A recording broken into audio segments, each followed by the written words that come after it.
Assalamualaikum warahmatullahi wabarakatuh. Alhamdulillah, alhamdulillah, thayyiban mubarakan fi hadhihi lailah. Wassalatu wassalamu ala sayyidina wa maulana Muhammad wa ala alihi wa sahbihi ajmain, amma ba'd. Yang pertama-tama, segala puja puji syukur kita panjatkan kehadirat Allah Subhanahu wa taala yang mana telah memberikan kita nikmat, dari mulai nikmat yang terkecil hingga dengan nikmat yang terbesar yang sampai saat ini kita bisa rasakan tanpa kita sadari.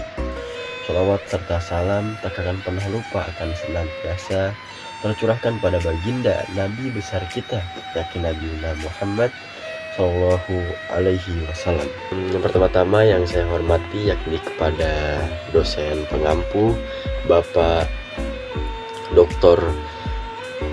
Abdul Ghafur SAG MA. Dan perkenalkan, nama saya Muhammad Aflaha Faizal dengan NIM 124010510400100 dari kelompok 2. Di sini saya akan menjelaskan dan menjabarkan materi tentang hikmah, yang mana materi ini sudah pernah diulang-ulang sebelumnya di dalam presentasi yang pekan lalu sudah kita lewati. Mungkin yang pertama-tama saya akan menjelaskan apa itu hikmah.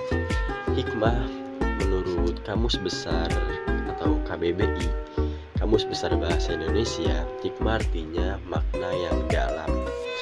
Hikmah artinya perlu dipahami oleh seluruh umat muslim.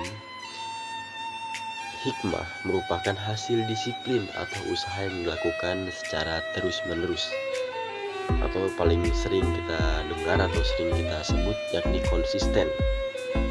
Tapi dalam ilmu tasawuf itu disebut dengan istiqomah, ya, yang paling sering kita popularitas kita dengar lah, itu disebut dengan istiqomah, yakni sebuah usaha yang dilakukan secara terus-menerus dalam jangka waktu yang cukup panjang, konsisten gitu dari awal sampai akhir, ya terus-menerus, bahkan setiap harinya dia meningkat.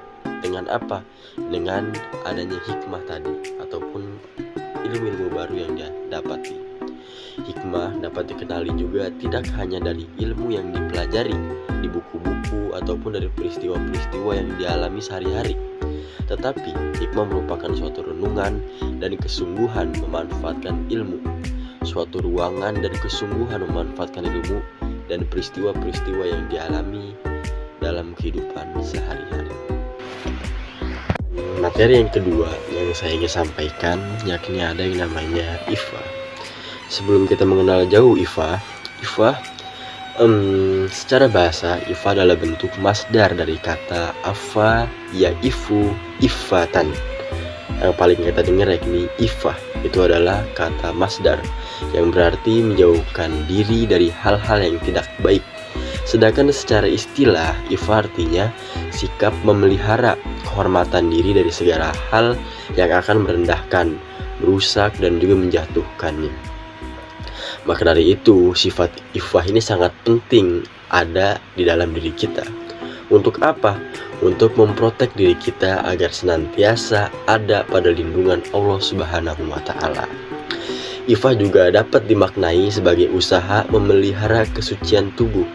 Orang yang diselimuti sikap ifah akan selalu mengasihi sesama dan memberikan rasa aman dan tentram agar lebih memahaminya.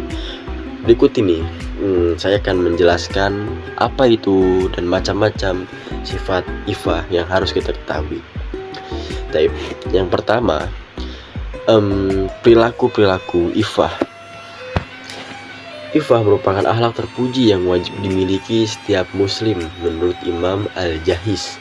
Ifah adalah kontrol jiwa yang dapat menghindarkan seseorang dari pengaruh buruk nafsu syahwatnya.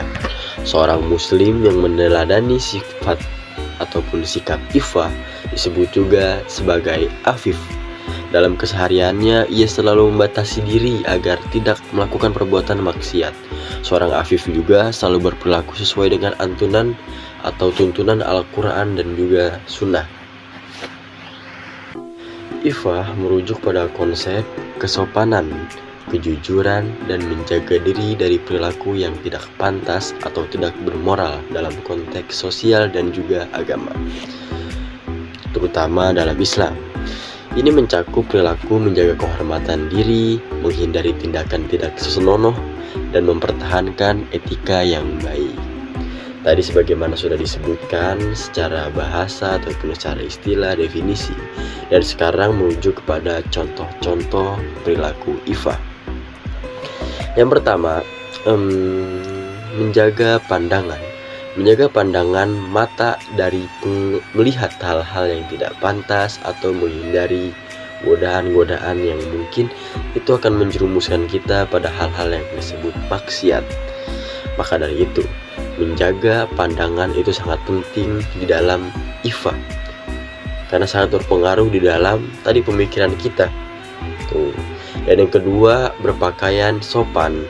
Nah, berpakaian sopan ini juga termasuk salah satunya ya, salah satu dari IFA. Karena apa? Karena kehormatan seseorang itu bukan hanya dilihat dari sifat dan sikapnya, melainkan dari pakaiannya. Mengenakan pakaian yang sesuai dengan standar kesopanan dan juga menutup aurat. Itu sih salah satu dasar utamanya ya. Karena di zaman sekarang ini yang kita ketahui, pakaian itu menjadi salah satu pandangan utama masyarakat atau orang-orang di sekitar kita ataupun di lingkungan kita. Maka dari itu pakaian yang sopan itu akan menunjukkan pribadi yang sopan juga. Tuh, dengan hal ini IFA menganjurkan kita untuk berpakaian yang sopan. Lanjut kepada yang ketiga, itu ada namanya berkata dengan sopan. Menggunakan bahasa yang baik dan tidak kasar dalam percakapan sehari-hari. Baik, hal ini juga sangat penting ya sebenarnya kita harus ketahui. Karena berkata atau bercakap dengan orang-orang yang mungkin lebih tua daripada kita ataupun lebih muda daripada kita, itu harus memiliki adab dan juga akhlak. Jadi kita juga harus bisa menjaga tuh perkataan kita, tutur kata kita. Kita juga harus bisa memfilter lagi perkataan kita. Agar apa? Agar kita bisa menggunakan perkataan-perkataan yang sopan. Dan muncullah rasa IFA di dalam diri kita. Dipandang orang tuh, ya tadi orang memandang kita kalau misalnya seandainya nih perkataan kita baik, maka orang juga memandang kita baik gitu. Tapi kalau misalnya perkataan kita buruk, perkataan kita tidak sopan, tidak punya adab, maka orang akan memandang rendah diri kita. Atas dasar apa? Atas dasar tadi tidak memiliki etika ketika berbicara. Yang keempat ini ada namanya menghindari pergaulan bebas ya. Menghindari pergaulan bebas ini terutama di zaman sekarang ya.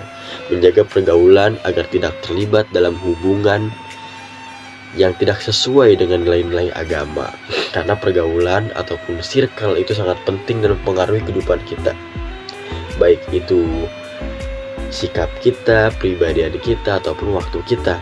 Karena circle ataupun pergaulan yang baik itu pergaulan yang selalu merujuk kepada tadi kebaikan-kebaikan nilai-nilai agama.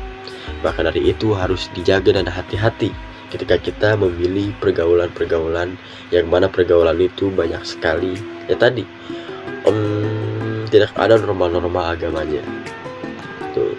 Maka dari itu penting sekali ya kita memilah atau menghindari pergaulan bebas yang mana pergaulan tersebut tidak ada aturan sesuai dengan hawa nafsu kita.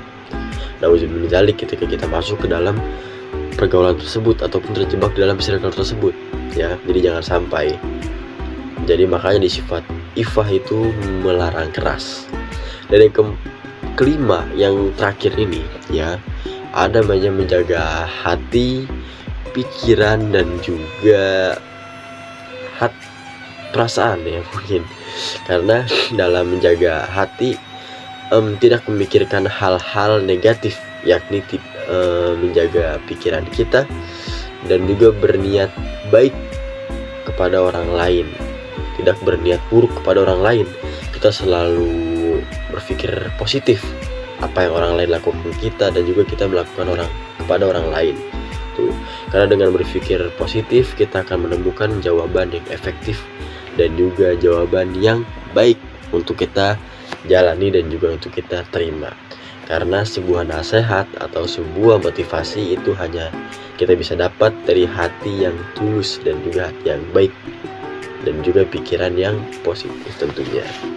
Dengan mengamalkan, ya, jadi kesimpulannya ini, dengan mengamalkan IFA, seorang itu dapat menjaga kehormatan dan memperkuat hubungan sosial berdasarkan rasa hormat dan nilai-nilai moral menarik.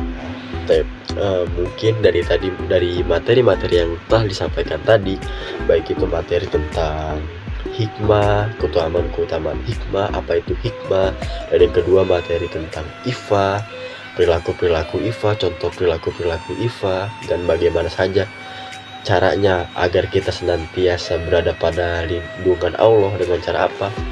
Ya tadi, mendalami perilaku-perilaku IFA. Nah, semoga apa yang telah disampaikan tadi bermanfaat buat kita semua. Karena ketahuilah, suatu kebaikan atau nasihat yang baik, motivasi yang baik itu hanya datangnya dari Allah Subhanahu wa Ta'ala, yang melalui diri saya yang menyampaikan hal-hal tadi ataupun materi-materi tadi.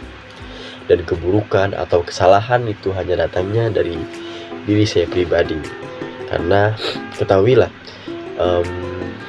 setiap manusia itu tidak lepas dari yang namanya kesalahan dan juga keburukan. Maka dari itu saya meminta maaf dari kalau misalnya ada perkataan-perkataan ataupun kesalahan-kesalahan, ucapan, perbuatan, ataupun sikap yang telah saya sampaikan tadi. Saya minta maaf sebesar-besarnya, karena kelebihan hanya milik Allah Subhanahu wa Ta'ala dan kesalahan mutlak datangnya dari diri saya pribadi. Al-haqqu min rabbik wala takunanna minal mursalin. Wallahu a'lam bishawab. Kurang lebihnya saya mohon maaf. Wassalamualaikum warahmatullahi wabarakatuh.